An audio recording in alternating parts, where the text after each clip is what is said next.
I would not be surprised if the playoff is the top 4. But I agree with you. Notre Dame, but we do not know what Tyler Buchner can do, and he's going to get broken in the horseshoe. Yeah, see, I think, to me, Notre Dame at 5 is emblematic of the fact that I don't think anybody knows what to do from 4 through, 10. Yeah. You know? I mean, Clemson, okay, yeah, a lot of good players coming back. 2 new coordinators.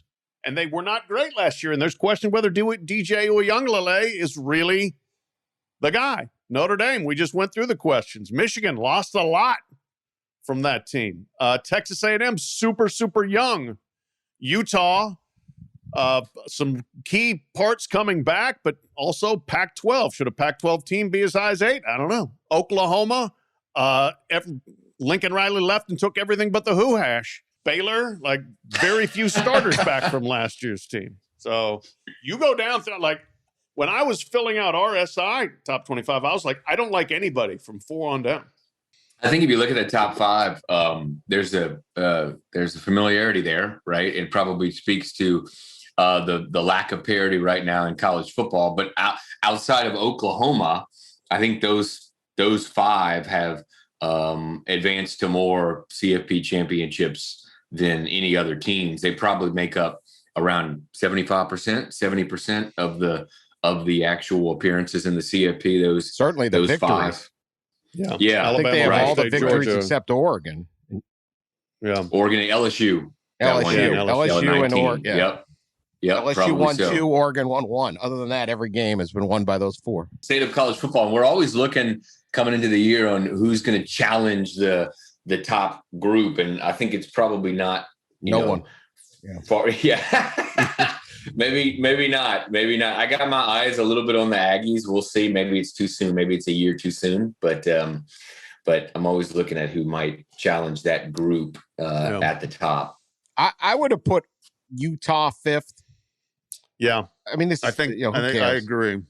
I think at least you know what Utah is. You know that schedule. You know that they could get to that 5th spot and possibly into 4. Very, very solid team. You just saw them go toe-to-toe with Ohio State. And Ohio State wasn't Utah. So, I think I would probably have put them at 5th. I mean, Notre Dame's going to be in your top 10. To me, you just have a total wild card at quarterback. It's the most important position, and no one's really sure. Michigan's got a wild card at coach, and you got a wild card at coach. So we'll see. 2 thoughts I had is, 1, NC State at 13, which I think is perfectly legitimate, maybe even too low. Yep. Devin Leary is going to be, had an incredible year last year, 3,400 yards passing, 35 TDs and just 5 interceptions.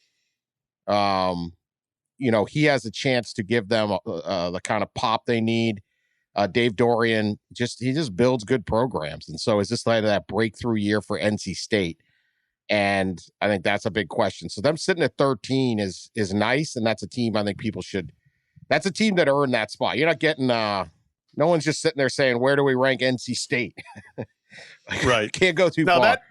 I see. Yes, I agree. I think NC State and Wake Forest both should be, either one of those should be the second ACC team ranked. And you could put them in either order. It'll be fine. It's another reason why Wake Forest at 19 is just, it mystifies me. But they're both good teams with really good coaches who have built them over the long haul and have a lot of good players coming back from good teams. So I would look at both of them and say they could be top 15. They could end up in the top 10.